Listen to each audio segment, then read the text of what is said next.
The architect came apart like a wet paper bag full of rotten fruit.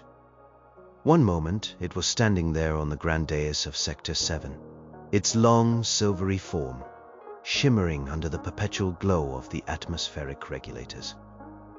It was making a speech, the same speech it gave every cycle. Something about compliance, productivity, and the benevolent guidance of the elder race.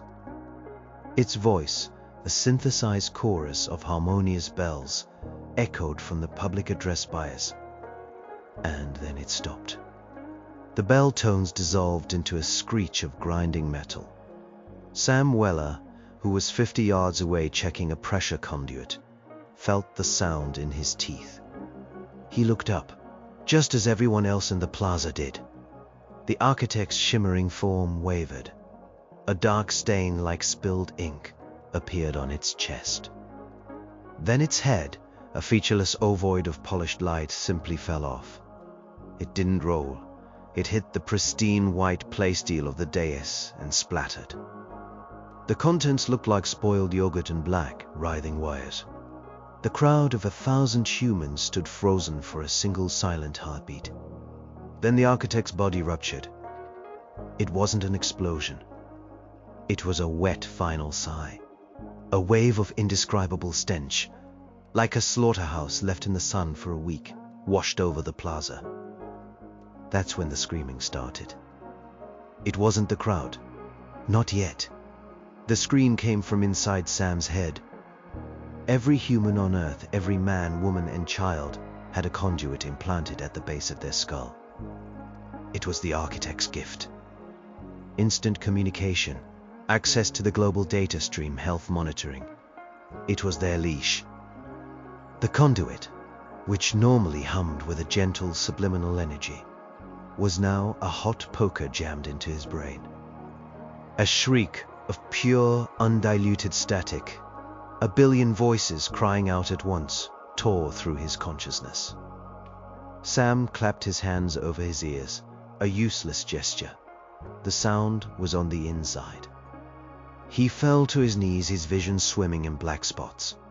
Around him, the entire crowd did the same.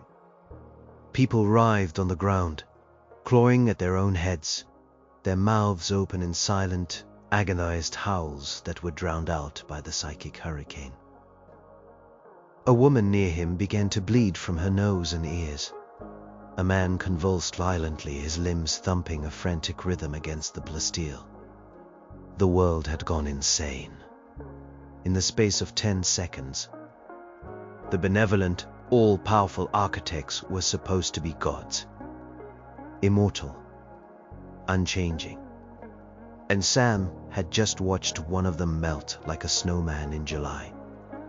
He squeezed his eyes shut, trying to find a corner of his own mind that wasn't being violated. He thought of Sarah, his wife, dead 5 years now. From the red wasting, before the architects had stabilized the planet's biosphere. He remembered her face, the way she smiled, the feel of her hand in his. It was his only sanctuary, the one memory they couldn't touch, couldn't streamline, couldn't optimize. He clung to it like a drowning man to a piece of driftwood. The psychic screaming changed. It was no longer just static. A single coherent thought pushed through the noise, a thought that was not his own, but belonged to everyone. It was simple. It was final. It was a declaration of war that had been simmering for 100 years under a blanket of forced peace and medicated contentment. The thought was only 2 words, but it felt like a physical blow. A judgment passed by 7 billion souls at the exact same instant. No more. The pressure in Sam's skull intensified, building to an impossible crescendo. He thought his head would explode, just like the architects. He saw a flash of white light behind his eyelids. And then, as suddenly as it began, the noise stopped. The psychic static vanished. The mental screaming ceased. There was only silence, a profound, terrifying, absolute silence he hadn't known his entire life. He opened his eyes. The plaza was the scene from a forgotten nightmare. People were starting to stir, moaning, pushing themselves up. The dead architect on the dais was already beginning to dissolve into a foul, steaming puddle. Sam looked at his hands. They were shaking. The conduit at the base of his skull was cold. For the first time since he was a child, he was alone in his own head. And he was more terrified than he had ever been in his life. The silence was the real scream. It was the sound of a leash that had just been snapped. The silence was a physical thing. It pressed in on Sam's eardrums. For 50 years, the conduit had provided a constant low-level hum of data, a subliminal soundtrack to existence. Weather updates, productivity reminders, the gentle thrum of the network. Its absence was a gaping wound. He got to his feet, his legs shaky like a newborn foal's. The plaza was a mess. A few people remained on the ground, unmoving. Most were stumbling around, dazed, touching the back of their necks, their faces masks of disbelief and fear. The automated street sweepers, which should have been deployed instantly to clean up the architect's remains, were sitting idle in their alcoves. The public address buyers were silent. The whole city, a machine of perfect, frictionless efficiency, had just broken. Panic began to set in, a low animal murmur that rose from the crowd. People started to run, not towards anything, but away from the dais, away from the steaming puddle that had been their god. Sam was jostled, pushed. He knew he had to get out of the open. In the old world, the pre-architect world, his grandfather had told him stories. When things went bad, you didn't stay in the open. You found a hole. He ducked into a service alley, the air suddenly thick with the smell of ozone and recycled water. The polished white of the plaza gave way to stained, functional bureaucrat. This was his world, the guts of the city. He was a pressure technician, a glorified plumber for the city's arteries. He knew the back ways. He started to run, his work boots slapping against the grimy floor. He needed to get home, to his small, state-assigned apartment in habitation block, Gamma -9. It was a pointless instinct. There was nothing for him there but 4 walls and the lingering ghost of his wife's memory. But it was the only instinct he had. As he ran, a new feeling began to creep into the edges of his awareness. The psychic noise was gone, but something else was taking its place.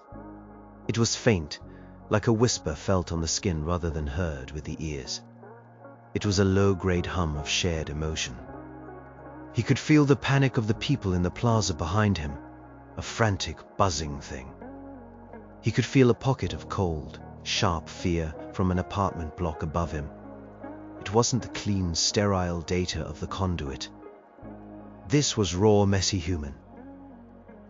He rounded a corner and slammed into someone. It was a woman, her body wiry and tough. She stumbled but didn't fall. She wore the patched, utilitarian clothing of a grey marketeer. Her name was Maria. She ran a stall in the undermarket, trading in real coffee and pre-architect artifacts. Sam had bought a dog-eared paper book from her once. The cover had a picture of a rocket ship on it. Maria looked at him, her dark eyes wide.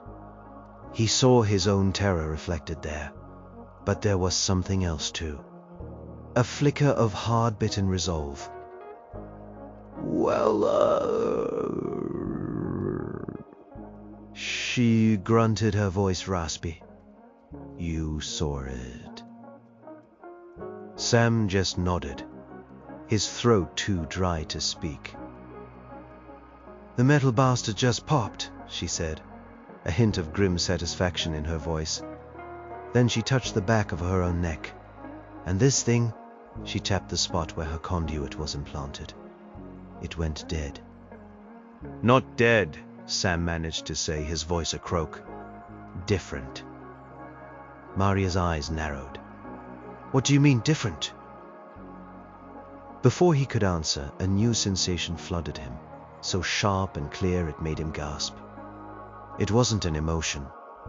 It was a thought, a clear, crystalline thought that was not his own. They know. They are angry they are coming. It wasn't a voice. It was a pure concept, delivered directly into his mind. He stumbled back, pressing a hand to his forehead. Maria was staring at him, her mouth slightly open. "You felt that, didn't you?" she whispered.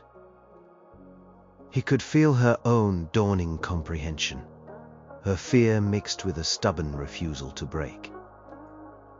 "They're not all dead," he said, the words tumbling out. "The architects, and they're angry." As if on cue, a high-pitched whine began to echo through the city.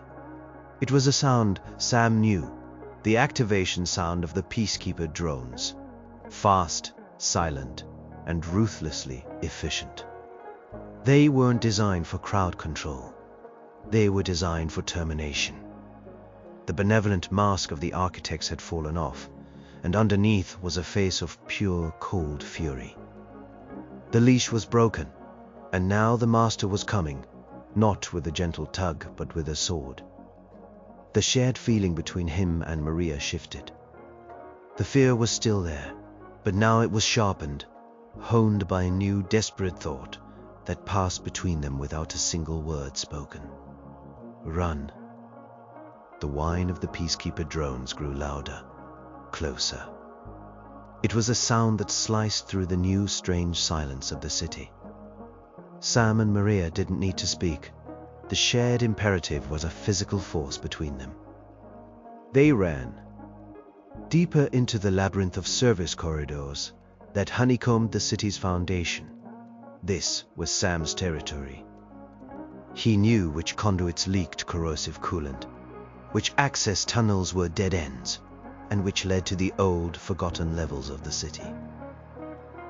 "This way," he gasped, pulling Maria down a narrow, unlit passage. The air grew thick and damp, smelling of mold and decay, a smell the architects had supposedly scrubbed from the world. It was the smell of something real. They found a small maintenance junction, a cramped room filled with humming transformers and tangled nests of fiber optic cables. Sam sealed the heavy steel door behind them, plunging them into near darkness, lit only by the faint green and amber status lights of the machinery. They stood for a moment catching their breath, the sound of their own ragged breathing unnaturally loud. The whine of the drones faded as they passed overhead. "Okay," Maria said, her voice steady despite the situation. "Talk to me, Weller. What was that? That thing in my head." "I don't know," Sam admitted, leaning against a cool metal wall. "The conduit is supposed to be a receiver for their signals. But when that one died, something broke. I think it works both ways now. I think we can hear each other." He looked at her in the dim light. "I felt I don't know. Your surprise." Maria nodded slowly, her face grim. "I felt the thought. They are coming. It was as clear as you speaking." She ran a hand through her short, graying hair. "So the psychic scream, the big no more that knocked us all on our asses. It rewired us." She let out a short, harsh laugh. "They gave us a weapon and never even knew it." She rummaged in the large canvas bag she always carried. After a moment of clinking sounds, she produced a metal thermos and 2 small, chipped ceramic cups. The aroma that filled the small room was rich, dark, and utterly forbidden. "Real coffee. The good stuff," she said, pouring a small amount of the steaming black liquid into each cup. "Saved for a special occasion. I figure the end of the world qualifies." Sam took the cup. The warmth spread through his cold hands. The taste was bitter and strong, a shock to a palate accustomed to the bland, nutrient-optimized synth calf. the architects provided. It tasted like freedom. As he drank, he felt a wave of another emotion from Maria. It wasn't a clear thought, but a feeling, a memory. The warmth of a sun on her face, a real sun, from a time before the atmospheric regulators had permanently hazed the sky. A memory of her parents, their faces weathered and creased. It was a feeling of deep, foundational loss that mirrored his own grief for Sarah. He looked up at her, startled. She met his gaze, her own eyes wide with a similar shock. I just saw your wife," she whispered, her voice full of awe and a little fear. A smile in a garden. Sam felt a lump form in his throat. The memory of Sarah in their small rooftop hydroponics garden was his most private, most sacred memory, and he had just shared it with this woman, a near stranger, as easily as breathing. The new connection was a violation, but it was also a bridge. For the first time in 5 years, someone else understood the shape of the hole Sarah's death had left in him. He didn't have to explain. She just knew. This is... He started, unable to find the words. Dangerous, Maria finished for him, and powerful. She took a sip of her coffee, her mind working. If we can feel each other, can we feel them? The architects? Sam closed his eyes, concentrating. He pushed past the low hum of Maria's presence and reached out with his mind into the silence. He was looking for that cold, alien anger he had felt before. He found it. But it was different now. It wasn't a unified wave of fury. It was scattered, fractured. He felt a spike of cold panic from the direction of the governmental spire. He felt a confused, searching pulse from the energy sector.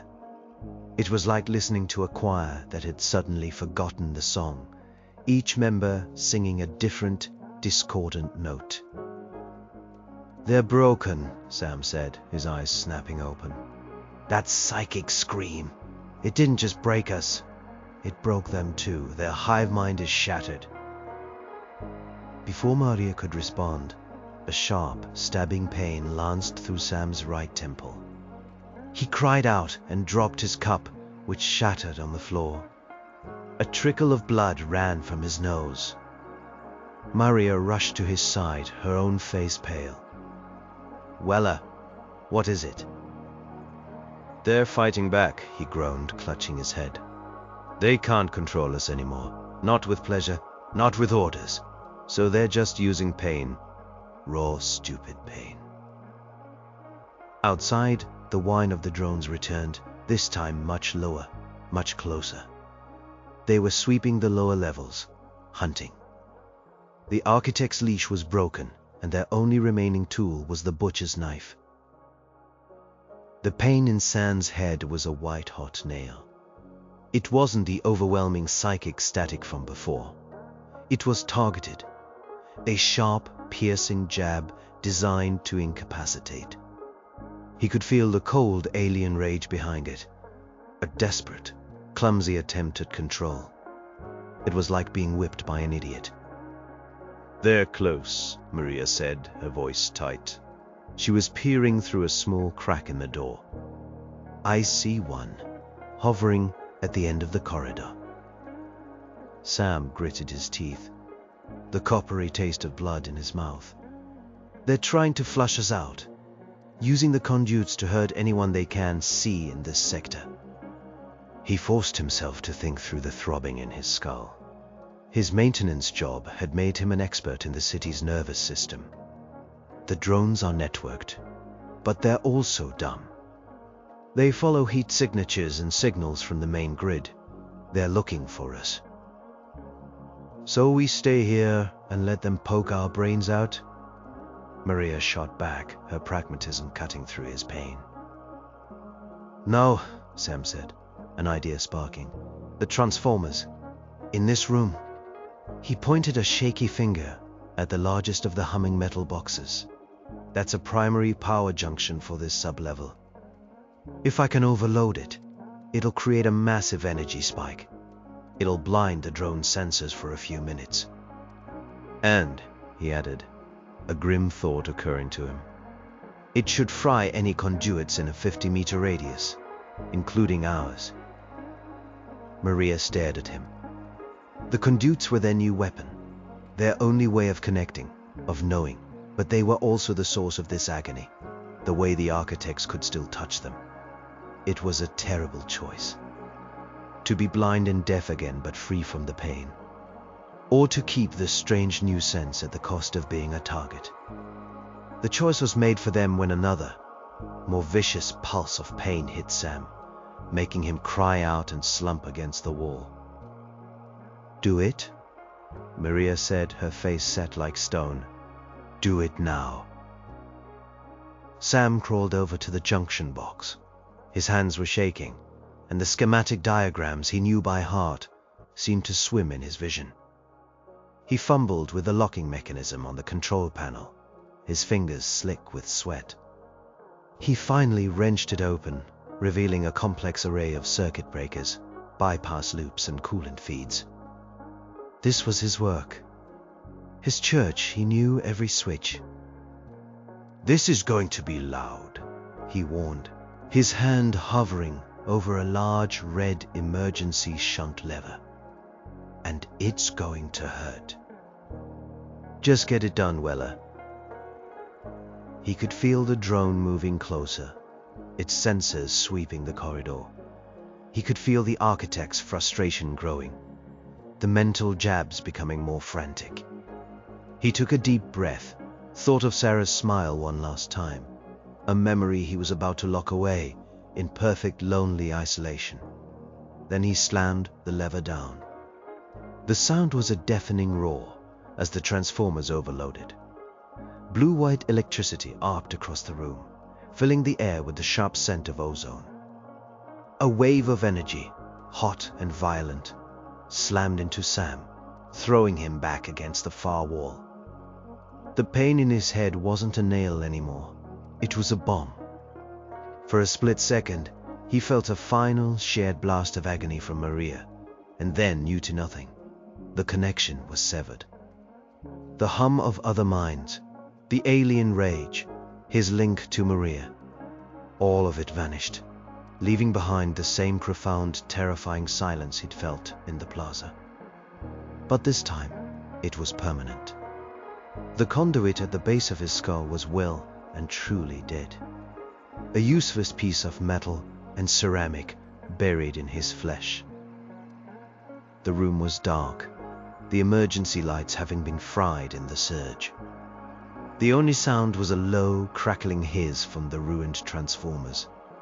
After a moment, he heard a groan from the other side of the room. "Maria?" He called out, his voice hoarse. "I am here," she coughed. "Feels like my head's been kicked in by a mule." She slowly got to her feet, a dark silhouette in the gloom. "Is it gone?" "It's gone," Sam confirmed. He felt a pang of loss that was surprisingly sharp. He was alone again, truly alone. A loud clang echoed from outside the door, followed by the sound of metal scraping against Duracrit. The drone. The energy surge had knocked it from the air. "We need to move," Sam said, pushing himself up. "That surge will bring others, and they won't be blind for long." He unsealed the door and peered out. The corridor was dark, save for the flickering blue light of the downed peacekeeper drone 20 yards away. It was struggling to right itself, its optical sensor cracked and glowing erratically. They had a chance. A small one. They stepped out of the junction room and began to move, as quietly as they could, away from the downed machine. They were back to being two separate people, blind to each other's thoughts, fumbling in the dark. The grand, terrifying experiment in collective consciousness was over for them. Now, all that was left was simple, brutal survival. They had won the battle in their own heads. but the war for the city had just begun. They moved through the silent, darkened underbelly of the city. Without the conduit, the world felt muted, flat. Sam had to rely on his own senses again. Senses that felt dull and clumsy after the brief, sharp clarity of the shared consciousness. Every creak of a pipe, every drip of water seemed to echo in the oppressive silence. They were hunting for a ghost, a rumor Maria had heard in the undermarket. A place called the Stillness, a supposed community of people who had managed to resist or remove their conduits long before the No More event. To Sam, it had always sounded like a myth, a boogeyman story the architects tolerated to give the hopeless a little false hope. Now, it was their only hope. Maria led the way, navigating by old markings scrawled on the walls, symbols that meant nothing to Sam. They were in the old transport tunnels now, a network abandoned a century ago when the architects introduced personal hoverpods and rendered mass transit obsolete.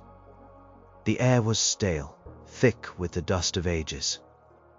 The only light came from phosphorescent moss that grew in strange, pale green patches on the curved ceilings. "How do you know this place even exists?" Sam asked, his voice a low whisper. "You don't buy and sell secrets for 20 years without learning how to listen," Maria replied, not looking back. "People disappear. Not architect, disappeared. Just war. Gone. They talk about a place where the whom stops. The Stillness." She pointed to a faded, barely visible arrow painted on the wall. "That's a wayfinder sigil for the lost." After what felt like hours of walking, they came to a massive, blast-proof door set into the tunnel wall. It looked ancient, a relic from a forgotten war. There was no visible handle, no control panel. Maria simply stood before it and knocked, a strange, syncopated rhythm. 3 sharp raps, a pause. 2 more, a longer pause. Then one final, soft tap. For a long moment, nothing happened.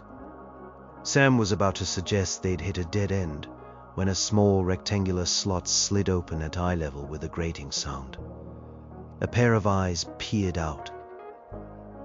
"The world went loud, then quiet," Maria said. Her voice clear and steady. It was obviously a code. "The quiet is the loudest sound of all," a man's voice responded from behind the door. A series of heavy bolts were thrown, and the massive door swung inward with a groan of protesting metal.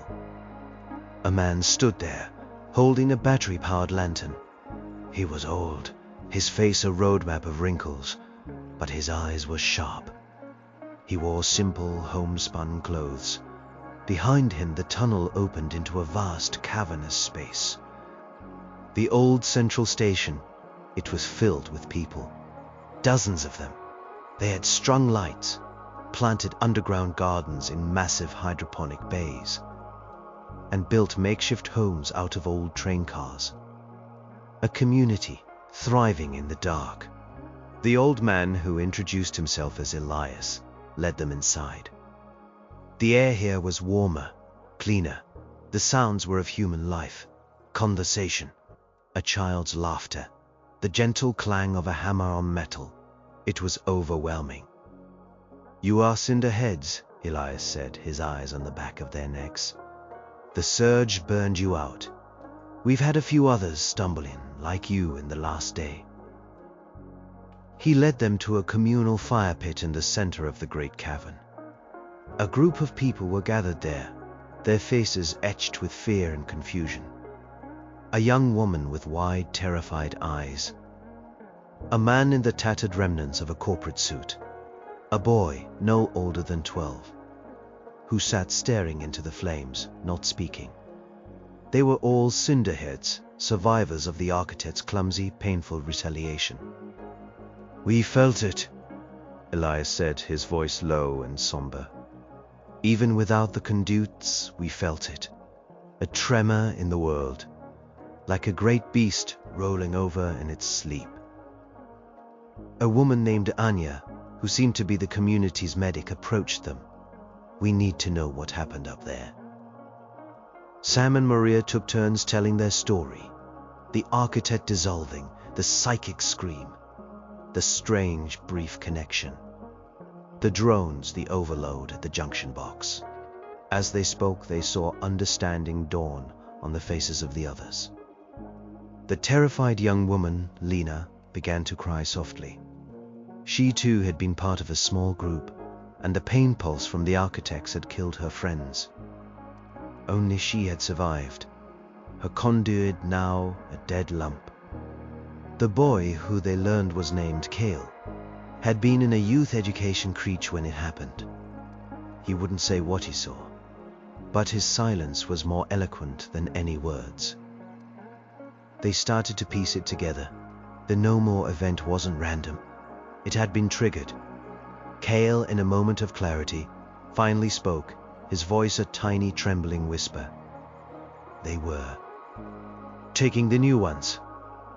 The babies from the creche. They said it was for repurposing.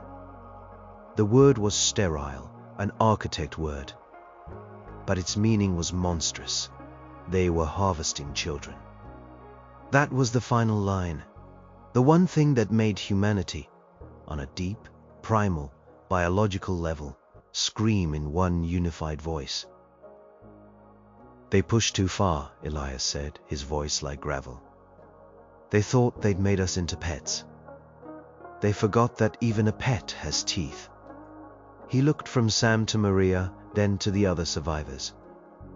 The world above is dying. The architects are wounded, thrashing like a dying snake. But they are not dead. Their systems, their machines will keep fighting for them. Sam looked around at the small, fragile community. This was it. This was the seed of whatever came next. It wasn't a grand army. It was a handful of traumatized people in a forgotten train station, but they were free. And for the first time he felt a flicker of something that wasn't fear or grief. It was a tiny, fragile spark. The spark of a fight. They had taken everything from him, from all of them. But they had made one fatal mistake. They had left survivors. The days that followed blurred into a routine of survival and discovery. The stillness was a microcosm of a forgotten world. They grew their own food, recycled their own water, and generated their own power from geothermal vents deep beneath the station. Here, a person's worth wasn't measured by their productivity score, but by what they could do. Hiarius was their leader, a man whose quiet wisdom held the community together. Anya, the medic, tended to the sick and injured with a knowledge of herbal remedies and scavenged pre-architect medical supplies.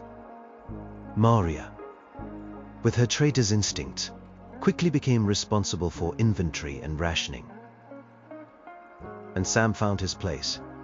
He was a plumber, a technician, in the world above that made him a low-status drone.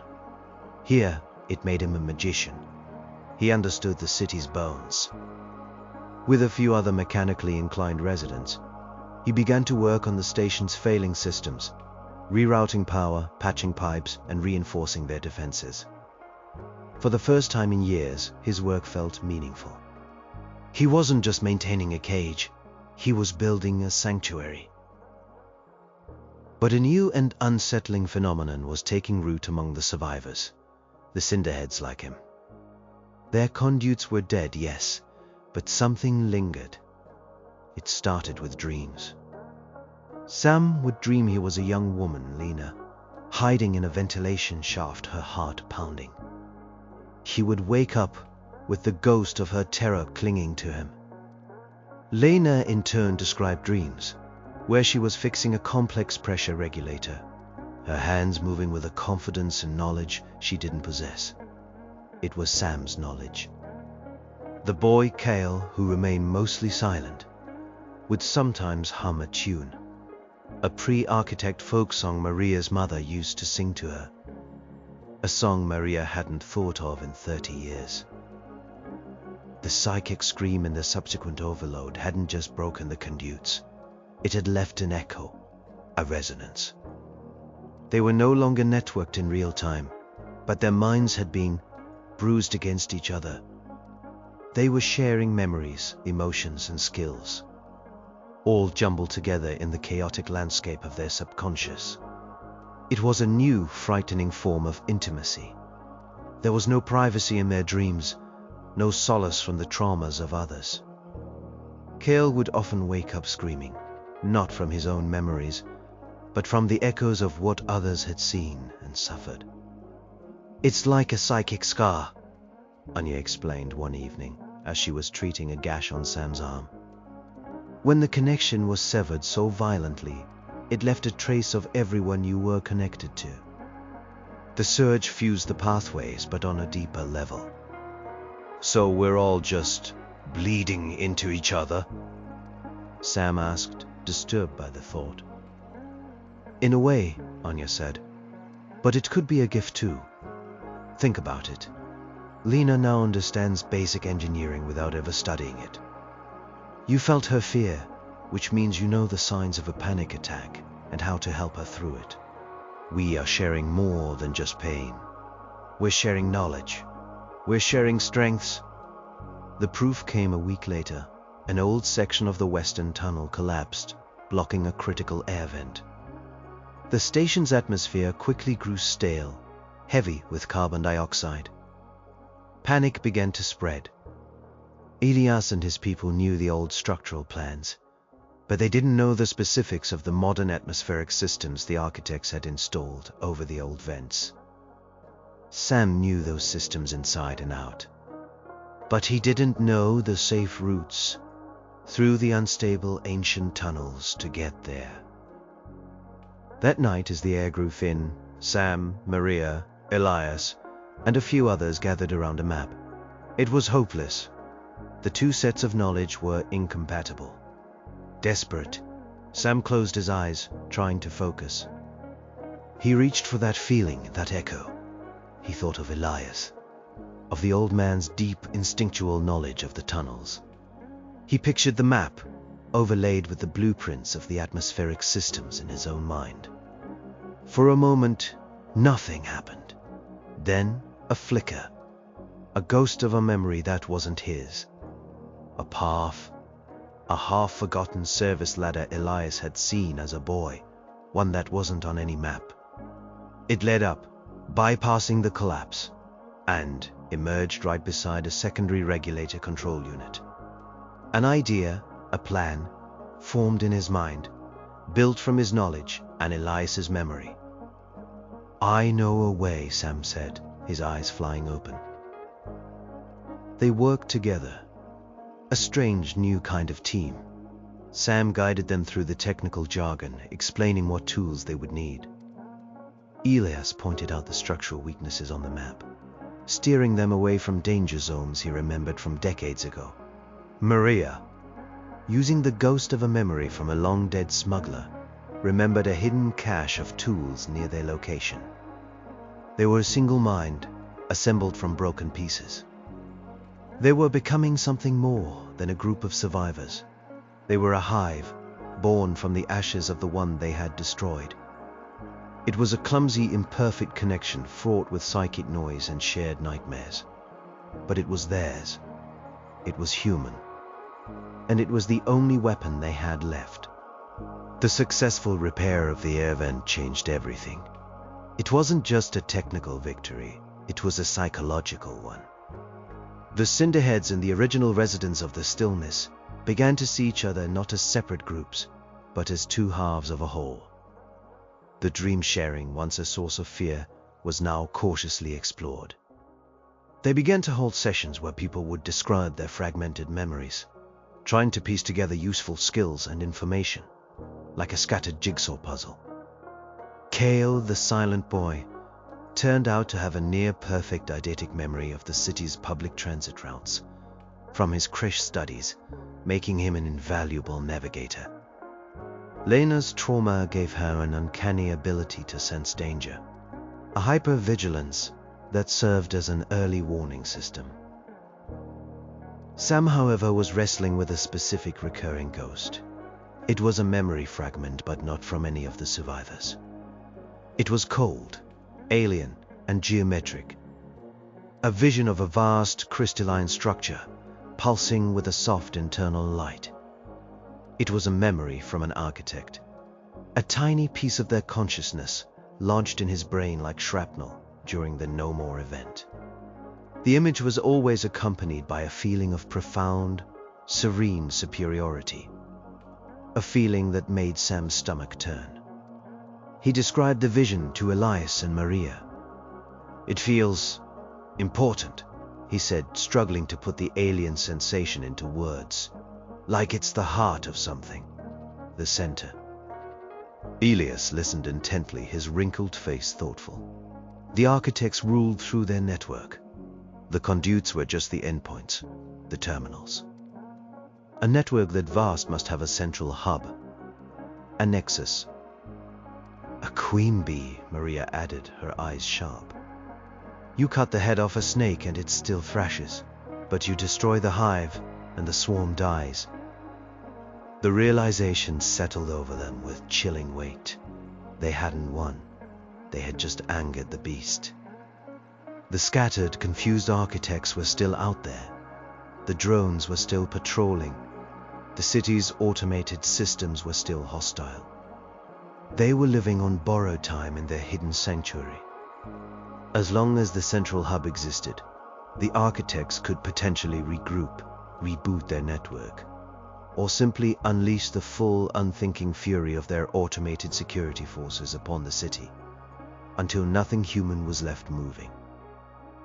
"We have to destroy it," Sam said, the words tasting like a death sentence. "Destroying a myth, Weller," Maria countered, though her voice lacked its usual cynicism. "We don't even know if this N-Nexus is a real place." "I think it is," Sam insisted. He closed his eyes, focusing on the alien memory fragment. The serene, crystalline image. He here is a location tied to it. A feeling. It's high up, in the center of the city. "The spire," Elias breathed, his voice heavy with dread. "The government spire. The tallest structure on the planet. The seat of their power. No human has been allowed inside its upper levels for 100 years. The spire was a needle of shimmering silver and black glass that pierced the hazy, regulated sky. It was the symbol of the architect's dominion, visible through every corner of the megalopolis. It was also the most heavily fortified place on Earth. "It's a suicide mission," Maria stated flatly. "Everything we've done since the architect popped in the plaza has been a suicide mission," Sam countered. "Hiding down here, waiting for them to find us or for the air to run out. That's just a slower form of suicide. This is the only move we have left." The shared dream fragments had given them a strange new strength, but it also revealed a terrible weakness. The architects, though fractured, were learning.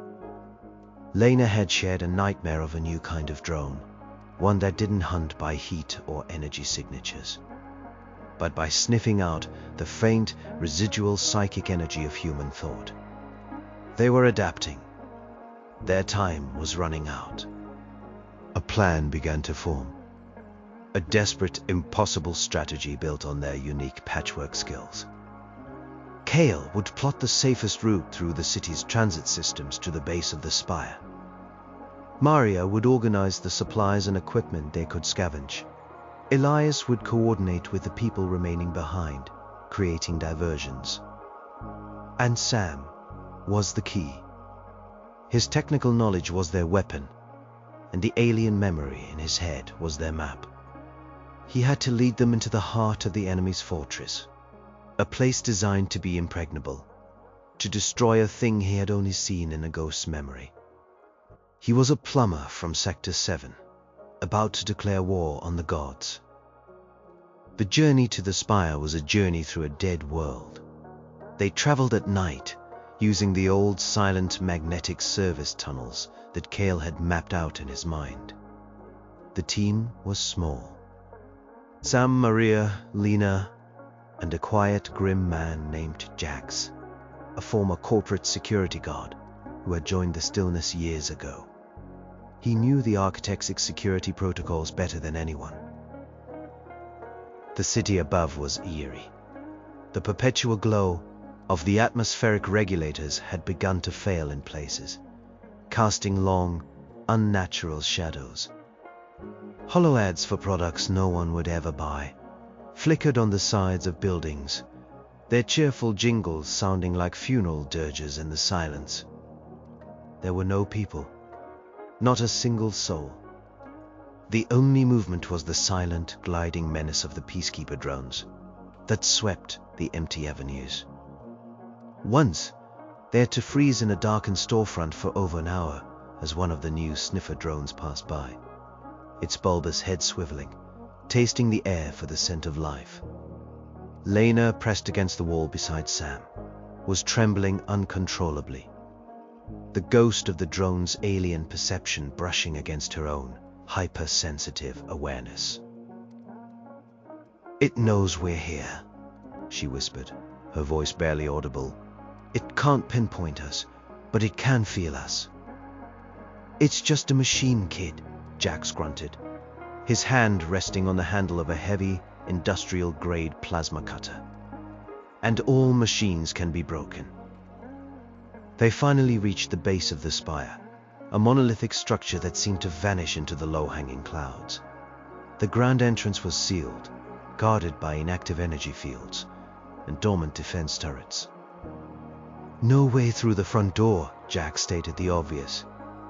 "Architects use a dedicated transport stream. No physical entrance on the lower levels." "There is another way," Sam said, his gaze fixed on a spot 50 feet up the sheer, seamless wall. "A maintenance conduit for the primary coolant system. It's shielded to protect it from the outside world." "And to protect the outside world from it," he pointed. "There."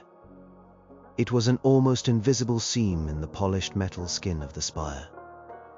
The climb was terrifying. They used magnetic grapples, relics from a pre-architect construction firm that Maria had unearthed. With each foot they ascended, the empty city spread out below them like a circuit board, with the power turned off. The wind howled around them, a lonely, mournful sound. Sam went first, his technician's hands finding the sequence to override the conduit's external lock. The heavy panels slid open with the hiss of pressurized air, revealing a dark vertical tunnel. Inside, the air was cold and hummed with immense contained power. The tunnel was a service shaft filled with massive insulated pipes and thick bundles of cables. It ran straight up into the heart of the spire. They began to climb, using the service ladder that ran alongside the main pipe. The ascent was grueling, a monotonous climb in the dark, the only sound their own breathing and the deep thrum of the tower's lifeblood. As they climbed higher, the alien memory in Sam's head grew stronger, clearer. The image of the crystalline nexus was no longer a flicker. It was a constant presence at the edge of his vision. The feeling of serene arrogance that came with it was sickening, but it was also a beacon, pulling him upward. He knew with an instinct that defied logic that they were getting close. They had been climbing for what felt like a day when a new sound reached them, a soft, rhythmic pulsing, and a light, a soft blue-white light filtering down from above. They had reached the upper levels. Sam peered over the edge of the shaft. They had emerged into a vast open chamber. The chamber from his vision. The air here was different, sterile, and charged with energy. In the center of the chamber, suspended in a web of energy beams, was the nexus.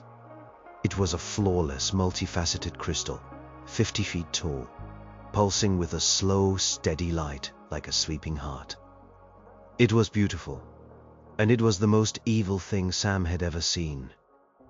Around the base of the nexus stood 3 figures. Architects. They weren't shimmering and silver like the one in the plaza. These were raw. Their forms were a chaotic swirl of dark energy and jagged light, their bodies clearly damaged, their hive connection severed. They were wounded, but they were still guarding their queen. As the team silently climbed out of the shaft, one of the architects turned its featureless head directly towards them. It couldn't see them, not with eyes. It had felt them, the trespassers, the vermin in its sacred hall. A low guttural harmonic, a sound of pure hatred, echoed through the chamber. The final battle had begun. There was no negotiation, no posturing. The moment the wounded architects sensed them, they attacked. But it wasn't a physical assault. A wave of pure psychic force slammed into them, an attack of raw despair. Sam felt all his grief for Sarah, all his fear, all his hopelessness, magnified 1,000 times. It was an attempt to drown him in his own sorrow. Beside him, he heard Lena scream and collapse. Clutching her head, Jack staggered, his face a mask of agony, reliving some forgotten trauma from his past. Maria stumbled, her tough exterior cracking as a wave of utter futility washed over her. But this was a weapon Sam now understood. He had lived with his grief for 5 years. It was a part of him. He had learned to stand up under its weight. He pushed back, not with anger, but with a stubborn, simple thought. She would have wanted me to fight. It was a small shield, but it was enough. He looked at Maria, at Jax, at Lena on the floor. He saw their pain, and he felt the echoes of the Cinderheads back in the stillness, their shared nightmares and their fragile hope. He wasn't just one man anymore. He was a vessel for all of them. Jax, the power feeds, Sam yelled, his voice cutting through the psychic miasma. The nexus was suspended by energy beams. Those beams had to have a source. Jax, shaking his head, as if to clear it of water, seemed to understand. He raised the heavy plasma cutter and aimed it at one of the massive conduits, feeding into the emitters on the ceiling. A brilliant stream of white-hot energy shot out, striking the conduit. Metal screamed and melted. Sparks showered down like rain. One of the energy beams holding the nexus wavered, and the great crystal tilted, its internal light flickering erratically. The psychic assault lessened for a moment, the architects distracted. Maria, recovering her senses, unslung a bag from her shoulder. It was full of MP grenades, scavenged from Jax's old corporate security locker. Lena, now, she yelled. Lena, still on the floor, looked up. Her face was pale, but her eyes were burning with a fierce light. She was the most sensitive, the most vulnerable to their psychic attacks. But that sensitivity was a two-way street. She let out a piercing shriek, not of fear, but of defiance. It was a focused psychic blade, channeling all the pain and terror the architects had inflicted on her back at them. It was a miniature no more, a single human voice screaming its rage. One of the wounded architects recoiled, its chaotic form flickering wildly as if struck by lightning. In that moment of distraction, Maria and Jax threw the grenades. They detonated with a sharp crackle, releasing waves of electromagnetic energy. The lights in the chamber flickered and died. The remaining energy beams supporting the nexus sputtered out. With a groan of tortured physics, the massive crystalline structure fell. It hit the floor with the sound of a shattering mountain. A web of cracks spread across its perfect facets. But it wasn't destroyed. The light within it still pulsed, now a sickening, angry red. The psychic pressure returned, 10 times stronger. It wasn't despair now. It was pure, unfiltered rage. The rage of a god whose temple had been defiled. Sam felt a pressure in his skull that was going to kill him.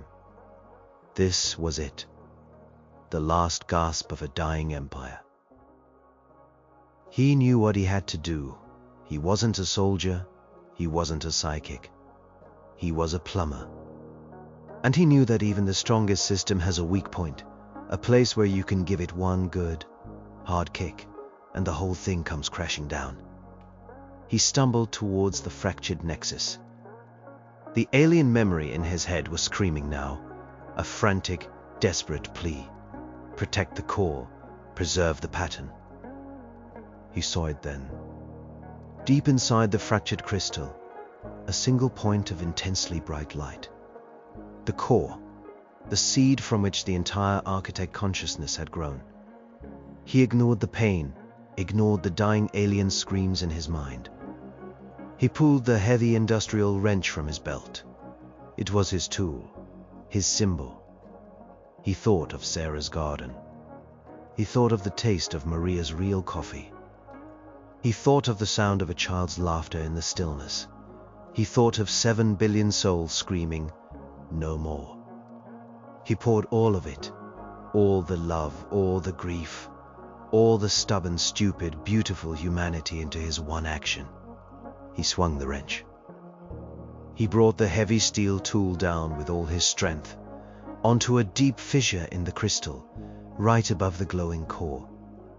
The wrench connected with a sound that was both a crack and a chime. For a single, eternal second, nothing happened. Then, a single, high-pitched ringing filled the air, the universe, and his own mind. The angry red light in the nexus turned white, then black. A wave of absolute psychic silence, so profound it was like a physical blow, expanded from the dead crystal, washing over the room, the spire, the city, the world. The 3 wounded architects dissolved into dust. The pressure in Sam's head vanished. The alien memory was gone. He stood there, panting, his wrench still in his hand, in the sudden, complete darkness of the dead chamber. It was over.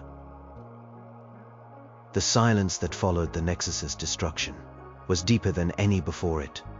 It was the silence of a void, the sound of a god finally dying. Sam stood in the dark, his breath ragged. He could feel the solid weight of the wrench in his hand, the ache in his muscles, the sting of sweat in his eyes. He was just a man again. He heard Maria let out a shaky breath, then the click of her battery-powered lantern. A beam of light cut through the absolute blackness, finding Jax helping Lena to her feet. They were all alive.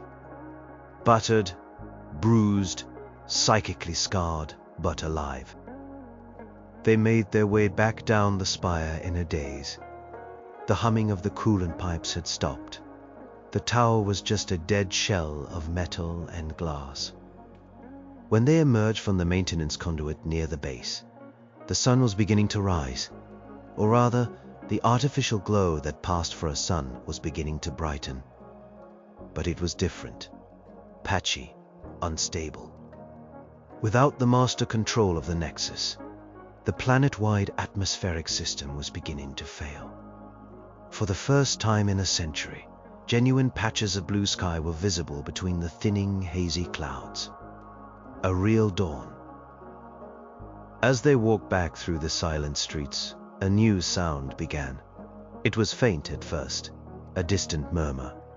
It wasn't a machine, it wasn't the wind, it was people. Windows and doors were opening. Figures were emerging from habitation blocks, stepping out into the plazas, their faces turned up to the strange new sky.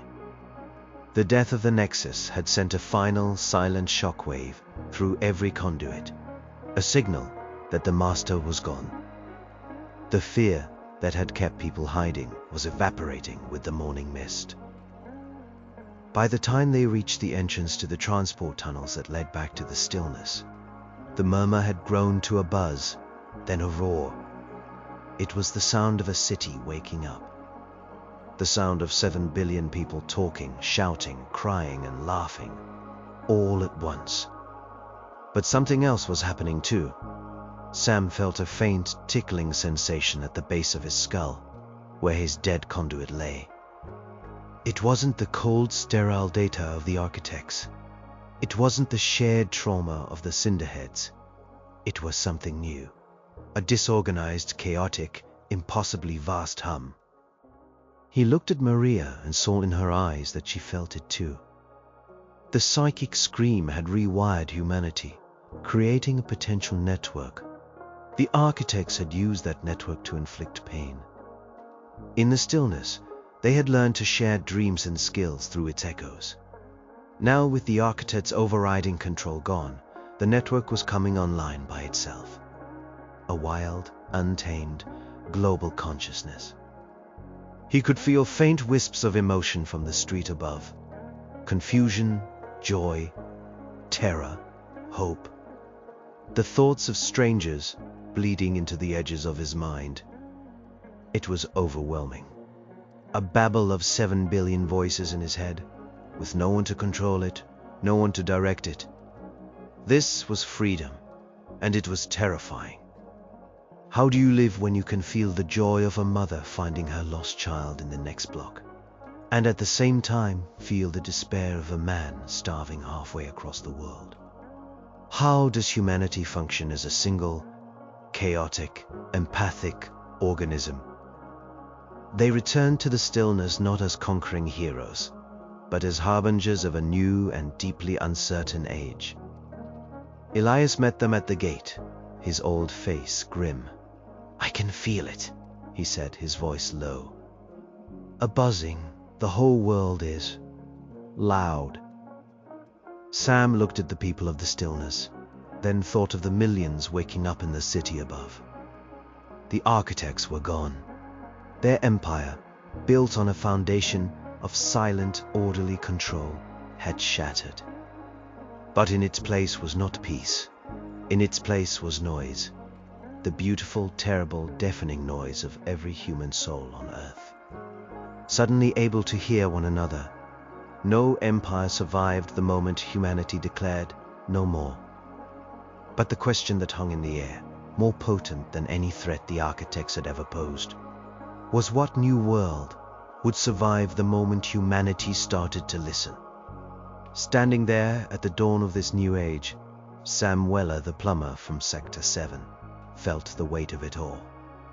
He was no longer just himself, and he was no longer just himself, and he was no longer just a node in a machine. He was a drop of water in a new and turbulent ocean. The age of empires was over. The age of man, in all its terrible, glorious noise, had just begun.